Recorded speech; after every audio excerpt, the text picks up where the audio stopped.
Bom dia a todos. Meu nome é Soriana, sou engenheira agrônoma formada pelo UFVJM, sou mestre em produção vegetal e atualmente sou doutoranda do programa. Sou orientada da professora Marcela Carlota Neri e na área de tecnologia de sementes e participo do núcleo de estudos em sementes. E o principal motivo, e eu vou apresentar para vocês o meu seminário Zoom, intitulado Interferência das Mudanças Climáticas nas Culturas de Inverno.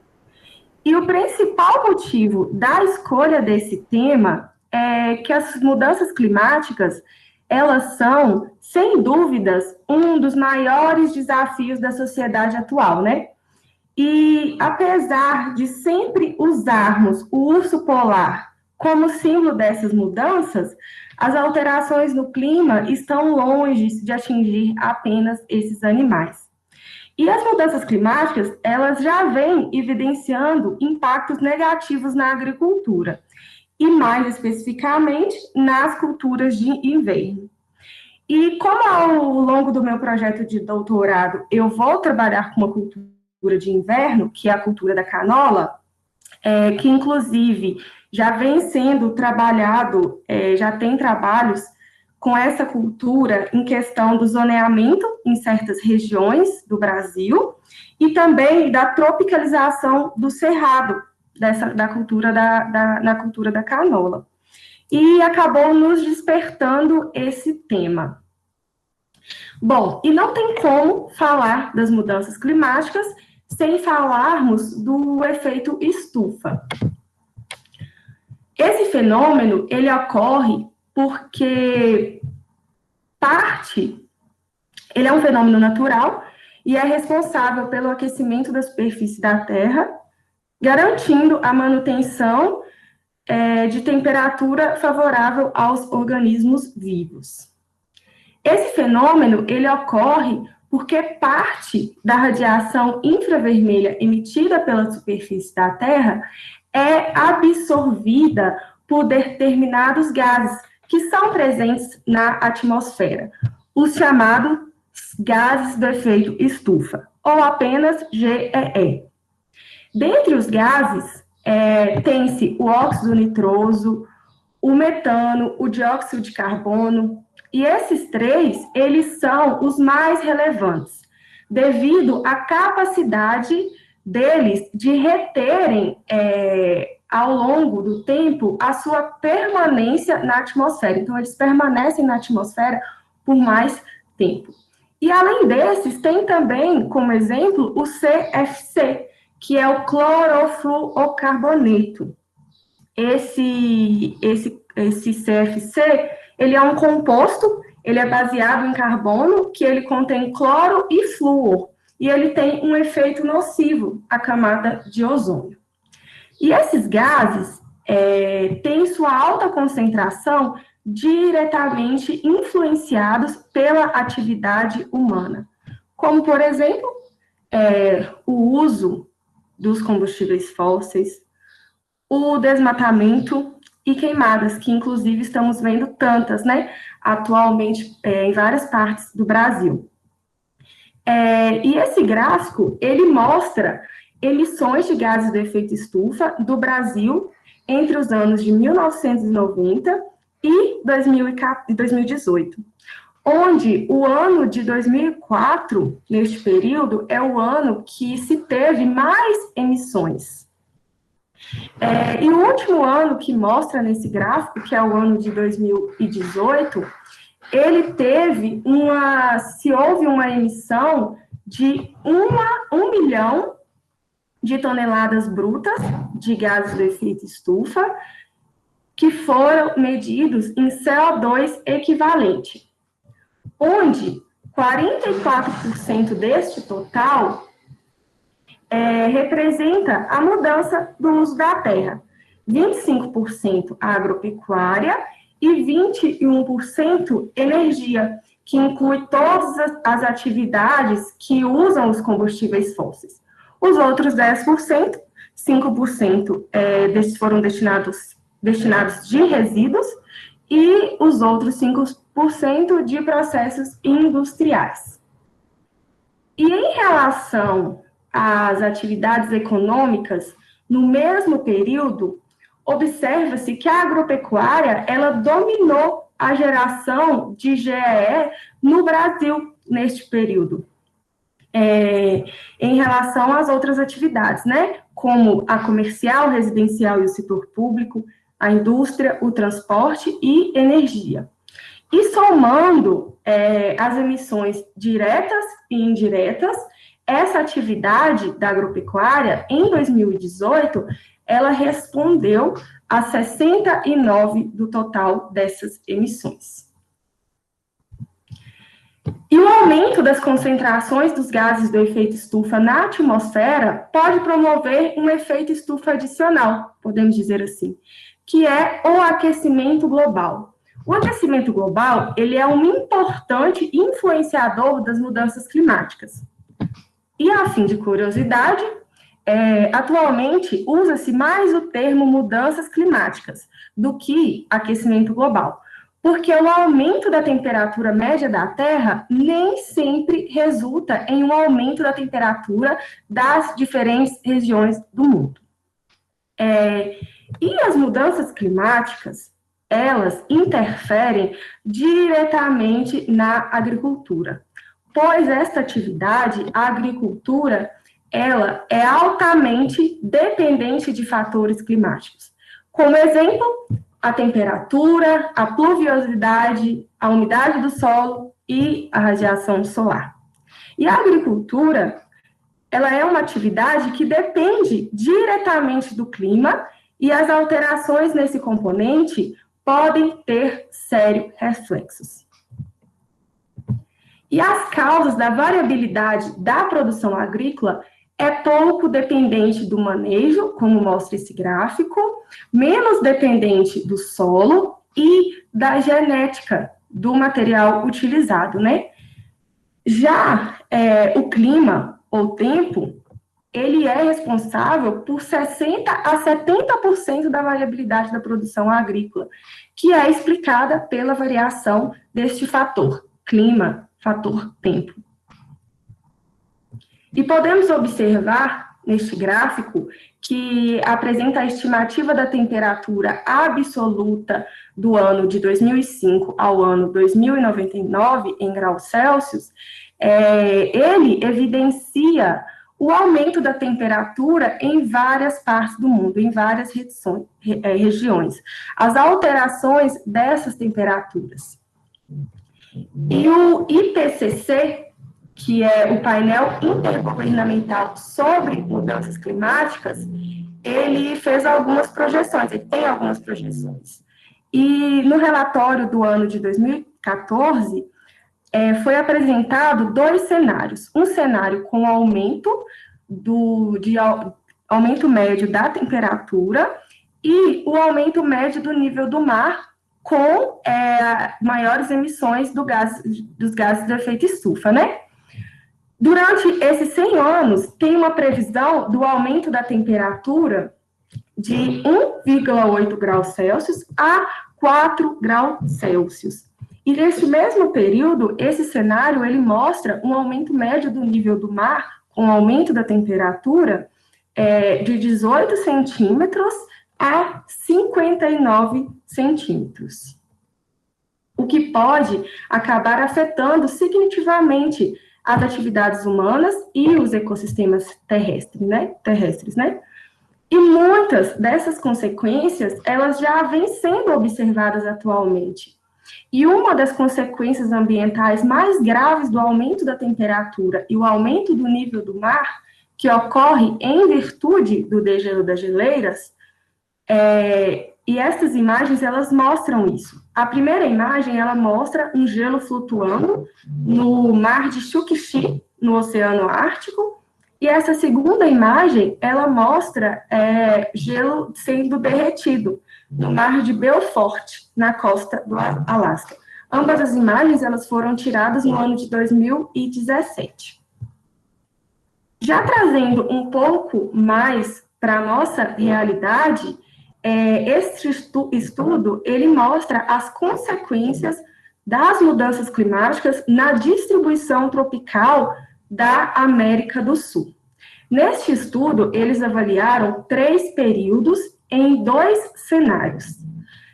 Um cenário foi um mais pessimista, onde foi chamado de cenário A2, onde eles avaliaram uma concentração de CO2 de 860 ppm e o aumento da temperatura de 2 a 6 graus Celsius.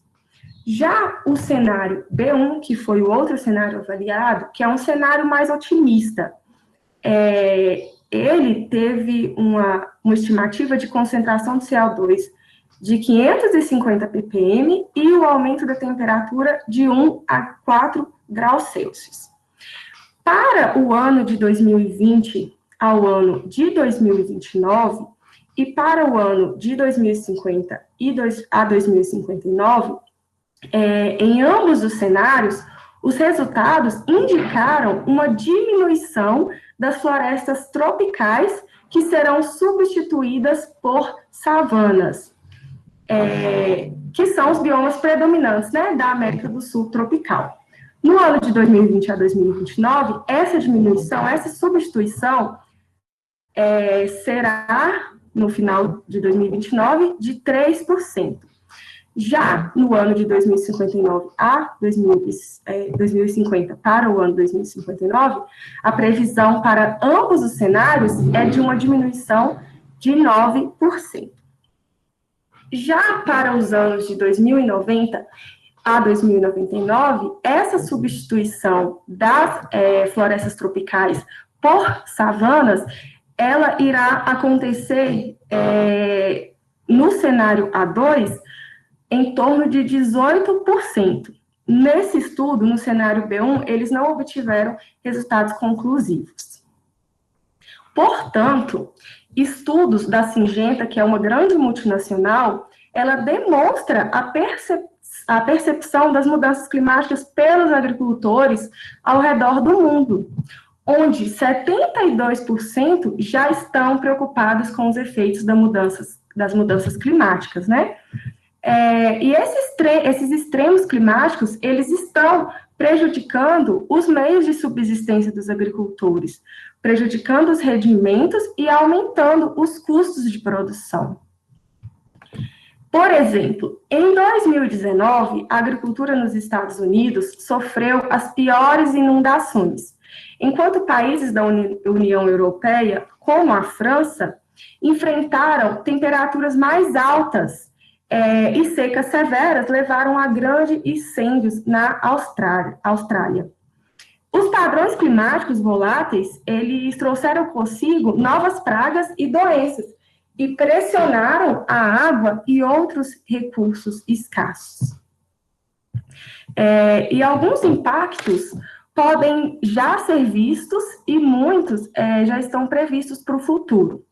Como, por exemplo, no clima local, pode-se ter mais incêndios, um aumento da temperatura máxima, média e mínima, além de ventos fortes à superfície, maiores precipitações e menores precipitações em determinadas regiões do Brasil, além da umidade do ar, máxima e mínima, alteração dessa umidade, e em relação aos fatores biológicos, o aparecimento de mais doenças de plantas, em relação também à alteração na ambiência animal, menor conservação da biodiversidade e uma diminuição de polinizadores, que inclusive já é um reflexo que estamos vendo.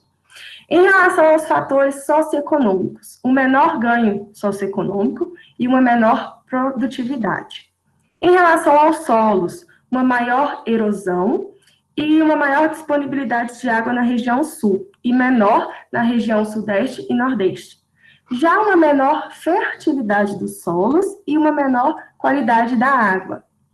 E em relação a eventos extremos, uma maior chuvas mais intensas, mais desastres naturais, mais dias secos consecutivos, ondas de calor e mais secas, e uma menor onda de frio.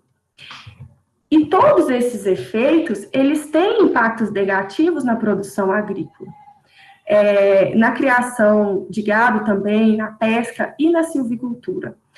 Há uma alteração em todo o ecossistema, como mostra essa imagem. O aumento da temperatura acabará agravando períodos áridos e de seca extrema mais frequentes, terá uma alteração dos padrões de precipitação, tendo uma subida no nível médio das águas do mar, uma intensificação de fenômenos meteorológicos e extremos, além de uma variabilidade das temperaturas. Este sumário, ele mostra as mudanças do clima para o Brasil até o final do século XXI, para um cenário de altas emissões do gases do efeito estufa. O aumento de temperatura e mais ondas de calor será observado, já vem sendo observada, né, em todas as partes do Brasil. Terá um aumento das chuvas na região norte e sul e aumento de extremos de chuva em parte do norte, do centro-oeste, do sudeste e do sul. E uma redução em parte do norte e do nordeste. Um aumento de dias consecutivos e risco de secas no norte e no nordeste. E menos geadas nas regiões sul e nas regiões, em algumas determinadas regiões, né, do sudeste. Este outro sumário, mesmo sumário, na verdade, ele apresenta os impactos dessas mudanças do clima para o Brasil até o final do século XXI, para um cenário de altas emissões. Na região sudeste, terá um maior impacto na agropecuária, nas regiões sudeste, nordeste e centro-oeste, terá um maior impacto na agricultura de subsistência e nas agroindústrias. E em relação à perda da biodiversidade e em ecossistemas naturais e serviços ecossistêmicos, acontecerá em todas as regiões do país. Em relação ao risco de radiação e desertificação e erosão, ela será maior no Nordeste. Riscos na saúde e bem-estar humano acontecerá também em todas as regiões do país. Em relação aos ecossistemas e cidades costeiras, que serão afetadas pela elevação do nível do mar, ela acontecerá principalmente nas regiões sudeste e nas regiões sul. Já os conflitos sociais, migração e emprego, disponibilidade de água, qualidade e quantidade e geração de energia hidroelétrica acontecerá também em todas as regiões do país.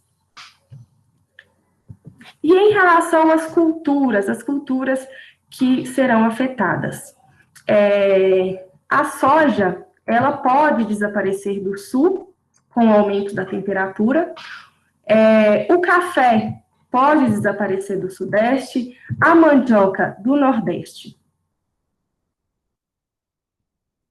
E o sul, a região sul do país, ela pode se tornar apta para plantar a cultura da mandioca, o café e a cana-de-açúcar. E a cana-de-açúcar, ela será a cultura mais beneficiada. E ela pode se espalhar por todas as regiões do país, a ponto de dobrar a atual concorrência. E no Cerrado, que tem uma importante vantagem competitiva, que é o cultivo de 2 safras anuais, que é a da soja e do milho, ela pode acabar. E a soja será a cultura mais afetada com o aumento das temperaturas. E entre os fenômenos que podem gerar impactos no desempenho das culturas produtoras no Brasil, são os fenômenos chamados de El Niño e Laninha. Esses fenômenos, o El Niño, ele tem como característica que ele vai, no ano que tem essa característica, esse fenômeno, ele chove muito na região sul e há uma seca maior no Nordeste. Já quando o ano de fenômeno Laninha, o clima fica mais seco e frio na região sul e a região do Nordeste tem maiores chuvas. E esses fenômenos, eles vêm sendo estudados em culturas de verão, mas também muito estudados em culturas de inverno, como, por exemplo, na cultura do trigo, da cevada e da canola. O Laninha, ele favorece essas culturas, devido à redução das chuvas em relação à média climatológica durante em praticamente todas as fases mais importantes das culturas de inverno. E também as temperaturas do ar mais baixas do que a média e maior disponibilidade de radiação solar acaba favorecendo o potencial de produção das culturas de inverno. E ao contrário do fenômeno Laninha, o fenômeno El Niño, ele desfavorece essas culturas de inverno, pois o excesso de chuva no final da fase reprodutiva e na colheita acaba reduzindo o potencial produtivo e prejudicando a qualidade tecnológica dos grãos das culturas de inverno. Além dos principais efeitos que podem acontecer, que acontecem, é a redução da disponibilidade de radiação solar para completar o enchimento dos grãos, devido ao aumento da nebulosidade e o aumento da umidade do ar, que favorece o desenvolvimento de doenças, podendo ocorrer ainda mais temperaturas do ar elevadas durante o enchimento dos grãos, como granizo e ventos fortes. Este estudo, ele mostra na cultura da canola, que ela é cultivada, a cultura é cultivada principalmente na região sul do Brasil, e a cultura da canola, ela tem uma dependência a fatores ambientais, o que torna a cultura altamente susceptíveis, né, a impactos associados à variabilidade climática durante todo o desenvolvimento, durante todo o seu desenvolvimento em campo. Então, esse estudo, ele mostra a estimativa da viabilidade do rendimento de grãos da canola associado aos fenômenos El Niño e Laninha, nas regiões do Rio Grande do Sul e Paraná, que são as regiões mais produtivas da canola no Brasil. E o rendimento dos grãos da canola no Brasil, ele é afetado negativamente nos anos de El Niño e positivamente nos anos de Laninha. E isso ocorre porque normalmente ocorre menos chuvas na primavera e é o momento em que a canola está na fase de maturação e de colheita, o que facilita a colheita e as secagens dos grãos, significando um menor potencial de danos, especificamente uma melhor deiscência das sílicas, por chuvas ou por ventos que podem ocorrer durante esse período. Outra cultura de inverno, né, a cultura do trigo, que é a principal cultura produtora de grãos de inverno na região sul. Essa cultura, com o aumento da precipitação pluvial na região do Rio Grande do Sul, pode levar a uma maior incidência de doenças epidêmicas, como, por exemplo, a giberela, que é uma doença que ataca a cultura. E os efeitos dessa doença na qualidade industrial, advindos da maior incidência dessa doença, de processos como germinação na pré-colheita. Além do aumento da temperatura mínima na maioria dos meses e redução da temperatura máxima, pode acabar interferindo no crescimento do trigo, afetando características que são determinantes no potencial de rendimento da cultura, favorecendo, assim, o ciclo de pragas, de doenças e de plantas daninhas que competem com a cultura do trigo. E para contornar essas situações com a cultura do trigo, já vem sendo criadas cultivares resistentes. E a Bioceres, que é uma empresa mundial em genética de trigo, ela recebeu a aprovação regulatória para o trigo com a tecnologia chamada HB4 na Argentina. E a comercialização desse trigo com essa tecnologia HB4 na Argentina está condicionada à aprovação para importação pelo Brasil, que é o país que compra cerca de 85% do trigo que consome do país vizinho, a Argentina. E em lotes de produção e testes de campos realizados nos últimos 10 anos, as variedades de trigo com a tecnologia HB4 mostraram melhorias de rendimento em uma média de 20% em situações de seca. E a incidência desse fenômeno tem aumentado em frequência no contexto das mudanças climáticas globais, afetando cada vez mais a estabilidade dos ecossistemas agrícolas. Outra cultura de inverno é a cultura da aveia, que vem sendo aumentado o seu cultivo no Paraná, pois a aveia, ela vem com algumas vantagens, como a resistência às mudanças climáticas e custos menores têm atraído o agricultor. E em relação ao trigo, a aveia é uma cultura mais rústica, mais resistente às condições climáticas adversas e também a doenças, além de um aumento na produtividade da safra seguinte, que muitas vezes é a cultura da soja. Uma outra cultura de inverno oleaginosa é o girassol. E esse estudo, ele mostra projeções para os anos de 2020, 2050 e 2060 de áreas aptas e produtoras, aptas e inaptas dessa cultura. A região norte do país ficou excluída deste estudo. Para as projeções de 2020, foram que as áreas aptas para o plantio do girassol, cerca de 14% diminuiriam para serem áreas inaptas para a produção do cultivo de girassol.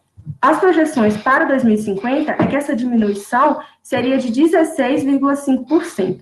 Já as projeções para o ano de 2070 é de aproximadamente 18%, de áreas que eram aptas e produtoras e se tornarão inaptas com aumento dos gases, da emissão dos gases de efeito estufa, né? E as regiões que já estão sendo mais afetadas, devem ser o Agreste e o Cerrado Nordestino. Uma outra cultura de inverno é o alface, e o calor vem prejudicando o desenvolvimento da alface. E temperaturas elevadas impossibilitam a hortaliça de fechar a cabeça, acabando tendo consequência de florescimento precoce.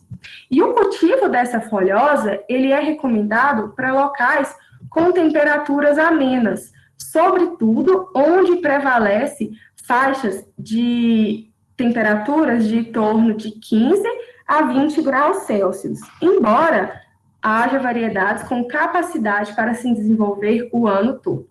E o florescimento do alface, ele necessita de temperaturas mais baixas. E quando a temperatura acaba se elevando, causa um impacto negativo no germinar de novas sementes. E há algumas medidas para adaptarmos às mudanças climáticas no setor agropecuário, como, por exemplo, o uso sustentável de recursos hídricos, com práticas agrícolas que permitam uma melhor infiltração da água e manutenção da umidade no solo, e sistemas de irrigação mais eficientes, e também o armazenamento de água da chuva. Outra medida é o manejo de pragas e doenças, com uma diversidade e o uso de rotação de culturas, além do controle biológico. Outra medida é a transição para sistemas integrados de produção, como, por exemplo, sistemas agroflorestais, lavoura, pecuária, floresta, lavoura, pecuária e até o sistema silvopastoril. Esses sistemas, eles dependem menos de recursos externos e eles reduzem a vulnerabilidade a riscos climáticos. Outras medidas é a diversificação da oferta de alimentos e ou o melhoramento genético, como o caso de sementes resistentes às adversidades climáticas, considerando as altas temperaturas e a restrição hídrica, a diversidade de espécies é uma alternativa extremamente possível. Outra medida é a promoção do bem-estar animal. Manter os animais na sombra, nos pastos, né? E ampliar também estudos sobre o meio que vivem os animais, também é uma opção. Uma medida muito importante, outra medida, é a recuperação e conservação de áreas de preservação permanente e reserva legal. Essas áreas, elas permitem manter nascentes, cursos d'água, ciclos da água e possuem uma temperaturas mais amenas e os ecossistemas com predadores naturais de pragas. E a avaliação dos sistemas de produção existentes também é uma medida. Avaliar a eficiência, a resiliência e a capacidade adaptativa para posterior adaptação destes, visando a sustentabilidade econômica, social e ambiental. Outras medidas também, como a revisão e o fortalecimento de políticas públicas, como ampliar a discussão sobre o marco legal para o pagamento por serviços ambientais ao setor agrícola. Além de um apoio técnico e financeiro, também é uma outra medida de adaptação, como, por exemplo, a transferência de novas tecnologias que promovam uma resiliência e adaptação e uma qualificação de profissionais, com aperfeiçoamentos e ampliação do seguro rural e o financiamento para as regiões mais vulneráveis. Além do consumo consciente, né, que uma das opções é promover campanhas de esclarecimento para a população, com o intuito de que seja dada preferência aos produtos provenientes de sistemas de produção, que contribua para a adaptação e a mitigação da mudança do clima.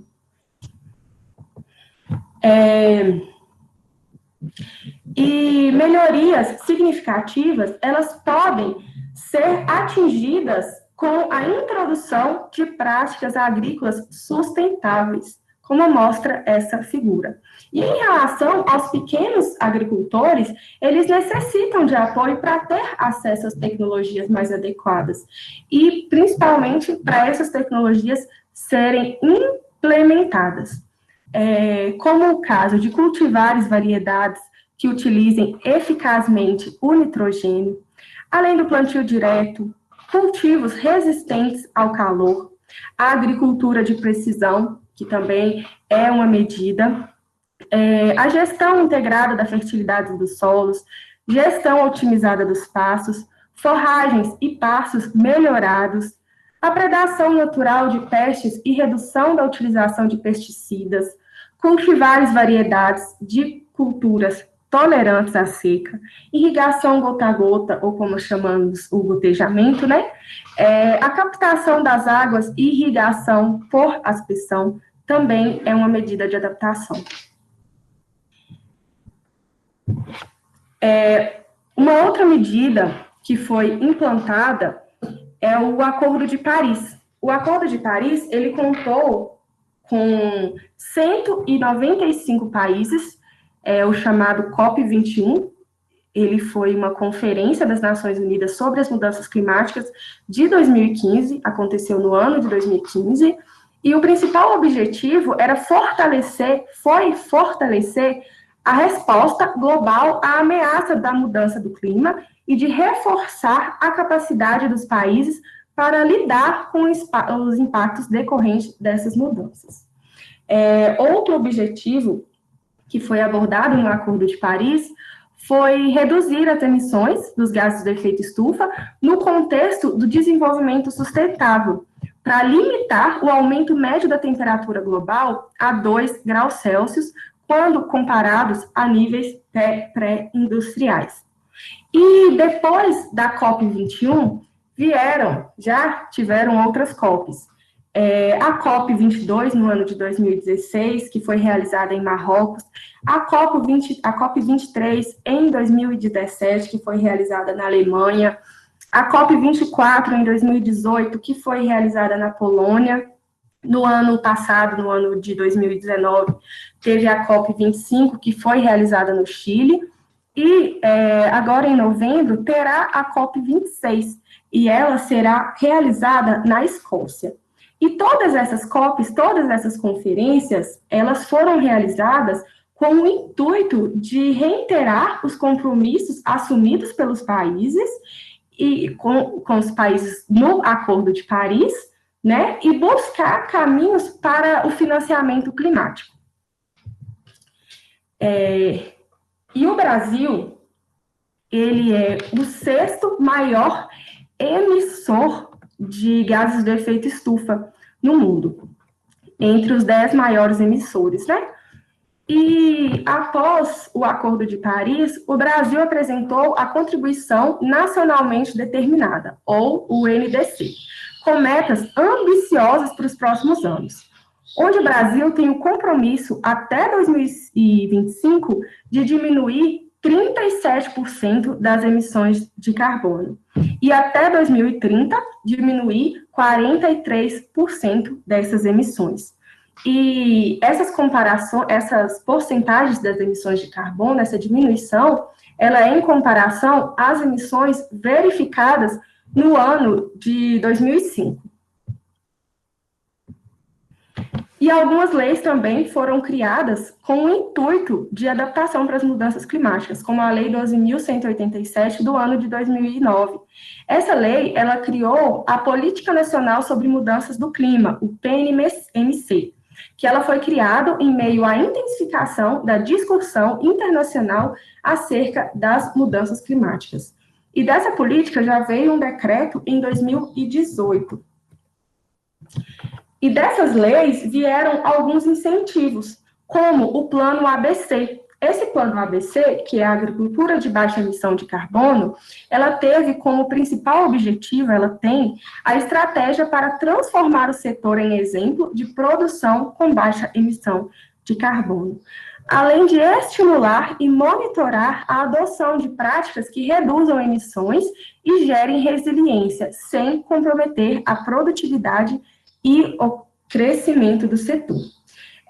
Tem-se também outros incentivos, como o Plano de Ação para Prevenção, Controle do Desmatamento e das Queimadas no Cerrado, que é o PP Cerrado, e o Plano de Ação para Prevenção e Controle do Desmatamento na Amazônia Legal, que é o PPC da AM. Esses dois, eles são os principais instrumentos para a implementação da PNMC. E pensando em prevenir-se de tragédias e nas próprias mudanças climáticas mais adversas, ou qualquer outra situação que coloque em risco a vida em sociedade, foi criado este banco de germoplasma. Ele é chamado de Svalbard, é um arquipélago que ele é localizado na Noruega. Hoje, ele conta com quase 1 milhão de amostras de sementes provenientes de várias partes do mundo, inclusive do Brasil.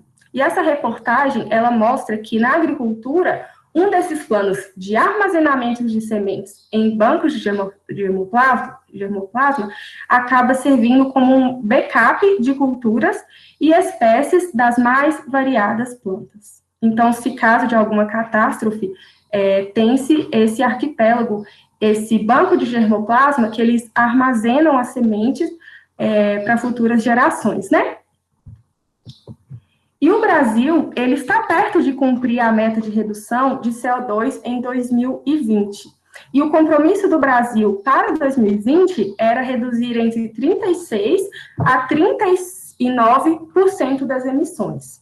E a análise do IPEA, feita com base em indicadores de 2005 a 2015, no último ano, antes da entrada em vigor da Agenda 2030, que tem como objetivo a redução de até 43%, referenda que o Ministério da Agricultura e o governo estão se reiterando desde o início do ano.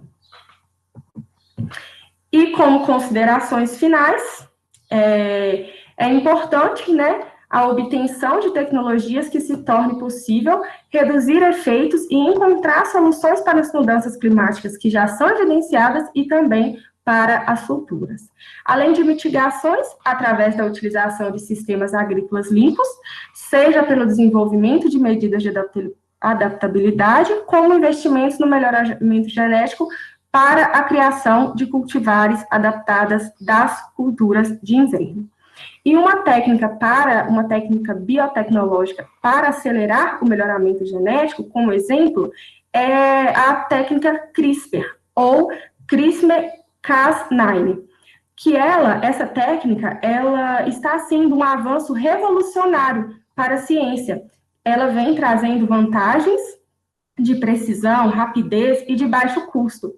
E a técnica CRISPR, ela é capaz de modificar o genoma da planta, permitindo ligar ou desligar determinados genes, reforçando ou inibindo determinadas características das plantas.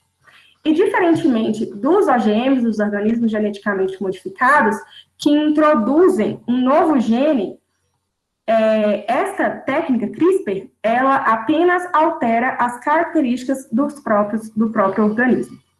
Inclusive, já foi estudado por uma chinesa, bem no início da descoberta dessa técnica, ela estudou plantas de trigo para a resistência de uma determinada doença fúngica.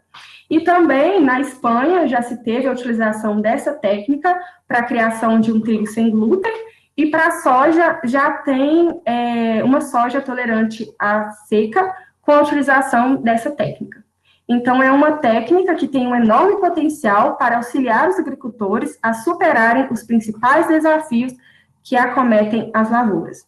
E por que não usarmos mais dessa técnica para a adaptação das culturas de inverno para as mudanças climáticas, né? Eu vou deixar como sugestão para vocês, caso alguém tenha interesse, para entender melhor como estão as mudanças climáticas no mundo, como estão as mudanças climáticas e como estão as adaptações das mudanças climáticas, esse documentário. Esse documentário ele é do ano de 2016, com o ator e ativista Leonardo DiCaprio. Ele mostra com bastante relevância várias partes do mundo que já estão sendo afetadas pelas mudanças climáticas, como a região das Filipinas. E ele mostra também o país que chama Kiribati, que é o primeiro país que eles falam que vai ser engolido pelas mudanças climáticas, que é o primeiro que o mar vai engolir, né, com o aumento do nível do mar. E ele mostra alguns líderes mundiais, como, por exemplo, o Barack Obama, o Bill Clinton e o Papa Francisco. Então, é um documentário muito interessante, ele chama Before the Flood, e no português é Antes da Enchente. E, por fim, vou deixar essa mensagem para vocês, da Greta Thunberg, que é uma ativista, né, do meio ambiente, que luta pelo meio ambiente. Ela diz que nunca se é pequeno demais para fazer a diferença. E não só nós como cientistas, mas também como seres humanos. E é isso. Obrigada.